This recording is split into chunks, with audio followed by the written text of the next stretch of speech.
இந்த படத்தில் வந்துட்டு இப்போ நல்லா போயிட்டு இருந்தாலும் கரெக்டாக சொன்ன டைமுக்கு படம் ரிலீஸ் ஆகலைன்றது பெரிய வருத்தமாக போச்சு. 9 o'clock ஷோ புக் பண்ணிவிட்டு எல்லாரும் தேட்டருக்கு வந்து நிற்கிறாங்க. 9 வரைக்கும் தெரியல, 10:30க்கு சொல்கிறோம் அப்படின்னு. நீங்கள் நிறைய டைம் சொல்லியிருக்கீங்க ஒரு படம் சரியாக போய் பிளேஸ் ஆகி உட்காரும் போது தான் அதோட பிக்கப் வரும் அப்படின்ட்டு. ஆனால் அதை தாண்டி ஈவினிங் படம் ரிலீஸ் ஆகுது. அருண்குமார் ஒரு வீடியோ போகிறாரு, மன்னிச்சிக்கங்கன்னு சொல்கிறாரு. ஆனால் பிரச்சனை என்னன்னு அவருக்கும் தெரியும். ஸோ இருந்தும் வந்துட்டு லேட்டாக ரிலீஸ் ஆனது இந்த படத்துக்கு பெரிய கண்டிப்பாக ஒரு 4-5 கோடி போயிருக்கும்ல, 5 கோடியாவது ரெவன்யூ லாஸ் ஆகிருக்கும்ல. இப்போ நானே 3 தடவை டிக்கெட் பண்ணேன். நம்ம நீங்கள் 9 o'clock ஷோ ஒன்று புக் பண்ணியிருந்தேன் ஆன்லைனில். அது பிறகு நான் என்ன பண்ணேன்னா, சரி 9 o'clock ஷோ எனக்கு வந்து பிரச்சனை வருது அப்படின்னு சொல்லிட்டு எனக்கு மெசேஜ் வந்தது.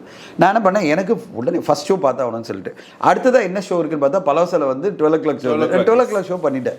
அதுவும் கேன்சல். எனக்கு கால் வருது பலவசாலேருந்து, சார் ஷோ கேன்சல் ஆகிடுச்சு, நீங்கள் வந்து பாருங்கன்னு. அப்புறம் நான் பண்ணுறேன், ஈவினிங் ஒரு டிக்கெட் பண்ணுறேன். ஓகேங்களா, அப்போ தான் எனக்கு கன்ஃபர்மேஷன் வருது, அந்த டிக்கெட் புக் பண்ணி வச்சது நல்லதாக போச்சு.